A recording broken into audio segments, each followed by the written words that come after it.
عمل کړی دی دغه بوتلې دغه مصنوعات چې کوم دی نو هغه د ځمکه باندې اړولي دي. اسماعیل خانه دا جذبه تا کې د کوم ځای نه راغله؟ السلام علیکم ورحمت الله وبرکاتو. قدرمنو کتونکو دا وخت زه د کوزدر ګدر چوک دی په دی کې ولاړ یم. وایي چې دستار تړي هزار دي خو د دستار سړي پشمار دي. اسماعیل خان د ګدر په چوک دا هغه دکاندار دی چې کوم نن عملاً چې کوم په سوشل میډیا باندې چلیږي چې دغه د مصنوعاتو بایکاټ وکړي خو څوک به یا کوي او نه د نن عملاً چې کوم دی نو هغه مصنوعات هغه شربتونه هغه څیزونه هغه روډ ته راچولي دي مات کړي دي لرې کړي دي چې کوم اسرائیل یا د نورو هغه ملکونو ته پیدا کېده چې کوم د فلسطینیانو خلاف په ضد باندې استعمالېده. د دغې په مقابله کې روکي کولډ ډرنک چې کوم په کوټیګران چوک سره چې کوم د دوی ایجنسي ده مولانا مجيب الرحمن صاحب تاسو ګورئ ولاړ دی.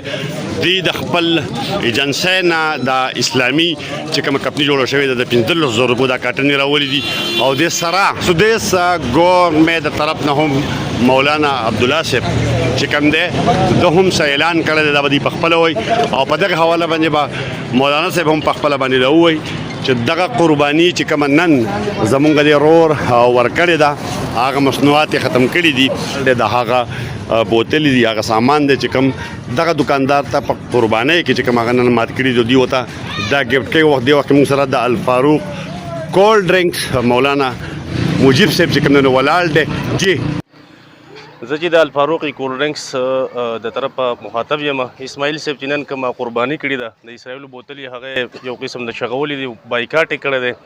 نو موږ د خپل طرفه د 15,000 روپو د هنیکولا کومه چې د هاپي سپورټ کمپنۍ د طرفه زموږ سره ایجنسي ده د هغې د طرفه 15,000 روپو ولې موږ یو قسم د تحفه راوړي د کولډ ډرنکسو او انشاءالله چې څومره ژوند دی او زندګي 50% به ورسره زموږ د ایجنسۍ د طرفه فل سپورټ او ډسکاونټ دی ټول عمر انشاءالله. نن زموږ رور اسماعیل چې کوم دینی جذبه او دینی حمیت نه او د غیرت نه کار واخیستو.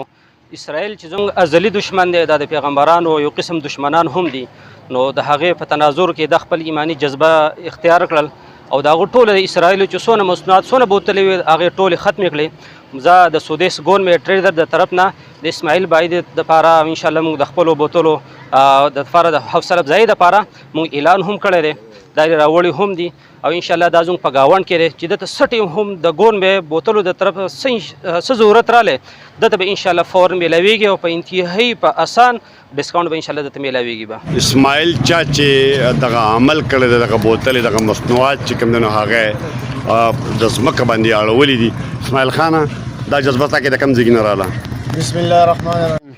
تاسو ډېره شکریا ادا کوم چې تاسو راغلئ او زموږ د پیغام مخې ته شیر کول غواړئ. په دې امید دا کار نه دی کړی چې ماته یې څوک یا د یو 1000 یا د یو 20,000 یا د یو لاکو اپیل وکړي. انشاءالله تعالی د دوی زه بیا هم ډېره زیاته شکریا ادا کوم چې دوی خپل هغه کومک زموږ سره بیا هم وکړو او الله دوی ته اجر ورکړي الله دوی خوشحاله کړي. او موږ مسلمانانو ته دا پکار ده چې دا جذبه دا ایمانی توقع دا زموږ نور هم بلند شي. نور نمیز څه وس کې نشته خیریه وزار به کوو چې څه مالي نسخان او سرجي بس کړی هم دی او نور یې هم کوو او نور د هغوی لکه خلاف هم هر څه کوو انشاءالله. مولانا عمران صاحب زموږ سره ولاړ دی د جمعیت علماء اسلام ادینزي امیر. اول د اسماعیل جذبې ته سلام. زه آواز کوم اسماعیل ټول وایي زنده‌باد اسماعیل زنده‌باد. الله پاک دې دته د دې بدله په دنیا او په آخرت کې ورکړي. دا زنده‌باد او دا بوتلې او دا ګفټونه د د جذبې ګوره بدل نه دی څنګه د وې زه به خپله وینه هم د مسلمان د وینې لپاره انشاءالله تعالی ورکومه ټول په سوشل میډیا باندې چې څوک د اواز اوري د دې جذبې مظاهره به کوو او انشاءالله تعالی د فلسطین په خاوره چې دا 50,000 مسلمانان شهیدان شوه زما او ستا رشته دغه سره صرف او صرف د لا اله الا الله محمد رسول الله ده. دغه رشته به انشاءالله پالو او د هغوی سره به څنګ په څنګ باندې ودرېږو د هغوی سره به انشاءالله اوږه په اوږه باندې ودرېږو. یو د زمونږ څومره اسلامي ممالک دی د هغوی بادشاهان دی هغوی ته دا اپیل دی چې نور د قولي او د زباني قراردادونو نه راوځئ عملي طور د جهاد میدان ته راوځئ او په دې زمانه کې چې 50,000 مسلمانان ذبح شوه د هغوی وینه توی شوه یقینا په مسلمانانو باندې جهاد فرض دی د خپل وس مناسب او عام پبلک څومره مسلمانان دي هغوی ته دا پیغام دی چې تاسو سوشل بایکاټ وکړئ او په دې جهاد کې حصه والئ. ټولو سامعینو ته دغه درخواست ده، پیغام مخ په وړاندې ورسوئ.